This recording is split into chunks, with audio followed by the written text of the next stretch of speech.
Dream job ఆదిత్యతోనే సాధ్యం. Aditya degree colleges admissions open. For more information visit our website. Godavari పుష్కరాల సమయానికి గోదావరిని రాజమండ్రిలో అత్యంత సుందరంగా తయారు చేసేటువంటి పనులపైన ఆంధ్రప్రదేశ్ ప్రభుత్వం ఫోకస్ పెట్టింది. ప్రధానంగా అఖండ గోదావరి పేరుతో గోదావరి తీరం వెంబడే పుష్కర ఘాట్ల నుంచి సుందరీకరణ వరకు పెద్ద ఎత్తున డెవలప్మెంట్ ప్రాసెస్ చేయాల్సినటువంటి అవసరం ఉంది. ఈ నేపథ్యంలోనే రాష్ట్ర ప్రభుత్వం ఒక కీలకమైనటువంటి జీవో ఇచ్చింది. రాజమండ్రి పరిసర ప్రాంతాల్లో ఉన్నటువంటి రాజమండ్రి తీరం వెంబడి ఉన్నటువంటి పుష్కర ఘాట్లకు సంబంధించిన అభివృద్ధి కార్యాచరణతో పాటు ప్రధానంగా అక్కడ ఒక రివర్ బండ్ని డెవలప్ చేసి రివర్ ఫ్రంట్ ప్రాజెక్టుగా దీన్ని అభివృద్ధి చేయాలని రాష్ట్ర ప్రభుత్వం భావిస్తుంది. దీనికి సంబంధించినటువంటి పనులు కూడా 10 రోజుల క్రితమే మొదలైనాయి. సో ఒక ప్రణాళికని సిద్ధం చేసింది. రాజమండ్రికి వచ్చేటువంటి పుష్కర యాత్రికులకు కానీ రాజమండ్రిని సందర్శించేటువంటి భక్తులకు కానీ ఒక అద్భుతమైనటువంటి రివర్ ఫ్రంట్ని ఇక్కడ ఆవిష్కరించాలని రాష్ట్ర ప్రభుత్వం ప్రయత్నిస్తుంది. దానికి సంబంధించినటువంటి డిజైన్లు కూడా వచ్చినాయి. ఆల్రెడీ లోకల్ ఎమ్మెల్యేలు ప్రజాప్రతినిధులు ఈ ప్రారంభోత్సవ కార్యక్రమంలో పాల్గొన్నారు.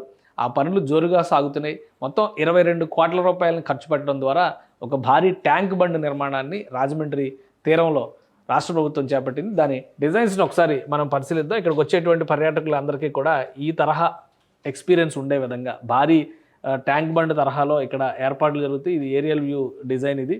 సో అలానే బోటింగ్, ఎందుకంటే అక్కడ గోదావరి నదిలో ఉండేటువంటి నీళ్లు సాధారణంగా బోటింగ్కి వాటికి అన్నిటికి కూడా అనుకూలంగా ఉంటుంది కాబట్టి అక్కడ ఏర్పాట్లు చేసేటువంటి ప్రణాళికను రెడీ చేస్తే ఇక ఈ ప్రాంతం మొత్తాన్ని కూడా, అంటే ప్రస్తుతం ఉన్నటువంటి రాజమండ్రి ప్రధాన రహదారి నుంచి ఇటు నది ఆనుకుని ఉన్నటువంటి మార్గం, ఈ మధ్యలో ఉన్నటువంటి ప్రాంతం మొత్తాన్ని కూడా ఒక రిక్రియేషన్ జోన్గా, ఒక ఎంటర్టైన్మెంట్ జోన్గా వచ్చినటువంటి వారందరికీ కూడా ఆహ్లాదకరమైన వాతావరణం ఉండే విధంగా అక్కడ పివి నరసింహారావు పార్క్ ఉంది. ఆ పార్క్ వరకు కూడా పెద్ద ఎత్తున డెవలప్మెంట్ చేయాలని చెప్పని రాష్ట్ర ప్రభుత్వం భావిస్తుంది. అందులో భాగంగానే ఈ కొత్త డిజైన్స్ని రూపొందించారు. సో ఈ డిజైన్స్ అన్నిటిని కూడా ఇప్పుడు ఈ విధంగా, అంటే సముద్ర తీరం వెంబడి ఎట్లయితే రివర్ ఫ్రంట్ ఉంటుందో ఆ తరహాలో సముద్ర తీరం వెంబడి ఉండేటువంటి బాంబేలో కానీ అక్కడ ఎంజాయ్ చేసేటువంటి ప్లేసెస్ ఎలా ఉంటాయో ఆ తరహాలో ఈ రివర్ ఫ్రంట్ని డెవలప్ చేయాలని చెప్పని రాష్ట్ర ప్రభుత్వం ప్రణాళికల్ని సిద్ధం చేసుకుంది. దీనికోసం ఆల్మోస్ట్ 300 మీటర్ల విశాలమైనటువంటి రహదారిని, ట్యాంక్ బండ్ రోడ్డుని డెవలప్ చేస్తుంది. ఆ రోడ్డుని డెవలప్ చేయడానికి ఎక్కువ సమయం పడుతుందని భావిస్తున్నారు. ఆ రోడ్డు ఈ విధంగా ఉంటుంది.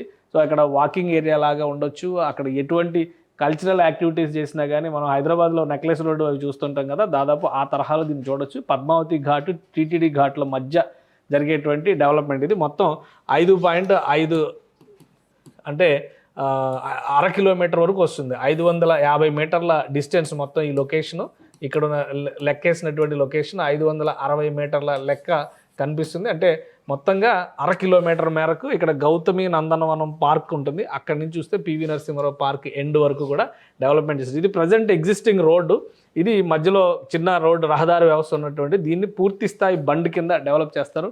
300 మీటర్ల వైశాల్యంతో అక్కడ రహదారి వ్యవస్థని నిర్మిస్తారు. ఈ పనులన్నీ పూర్తి అవడం 2027లో పుష్కరాలకి గోదావరి నది సిద్ధమవుతుంది. సో ఈ పనులన్నీ పూర్తి అవడానికి యావరేజ్గా 16 నెలల సమయం పడుతుందని చెప్పి అంచనా వేస్తున్నారు. అందుకే వేగంగా పనులు మొదలుపెట్టి ఓన్లీ ఫర్ ఈ రివర్ బండ్ డెవలప్మెంట్ చేసేటువంటి ప్రాజెక్టుకే 22 కోట్ల రూపాయలని రాష్ట్ర ప్రభుత్వం కేటాయించింది. కేంద్ర ప్రభుత్వ నిధులు దీనికి ప్రత్యేకమైనటువంటి టూరిజం డెవలప్మెంట్ కింద ఈ నిధులు రిలీజ్ చేశారు. సో ఈ ప్రాజెక్ట్ వరకు ఇది. కానీ ఇంకా చుట్టుపక్కల అఖండ గోదావరి ప్రాజెక్టులో భాగంగానే ఇది కూడా డెవలప్మెంట్ జరుగుతుంది.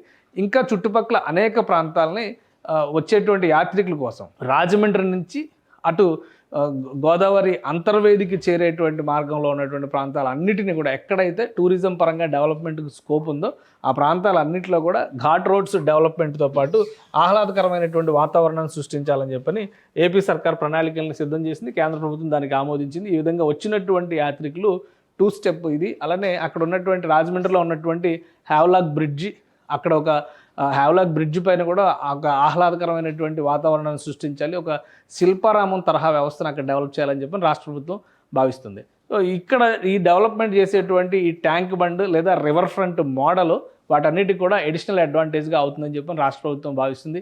ఏడాదిలోగా ఈ పనులు పూర్తి చేయడానికి కావాల్సినటువంటి ప్రణాళికల్ని సిద్ధం చేశారు. మ్యాక్సిమం టైం పీరియడ్ వచ్చేసరికి 16 నెలలు అని చెప్తున్నారు. సో రాష్ట్ర ప్రభుత్వం నిధుల కొరత లేకుండా ఈ ప్రాజెక్టు చూస్తుంది కాబట్టి గోదావరి పుష్కరాల సమయానికి నాటికి ఈ ప్రాంతం మొత్తం కూడా ఒక మంచి అందమైనటువంటి పార్క్ తరహాలో డెవలప్ చేసేటువంటి అవకాశం ఉంటుంది.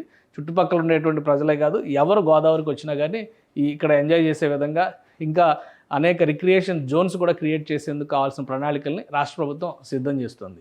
సుమన్ టీవీలో మీ పర్సనల్ అండ్ బిజినెస్ ప్రమోషన్స్ కోసం కింది నెంబర్కి కాంటాక్ట్ చేయండి.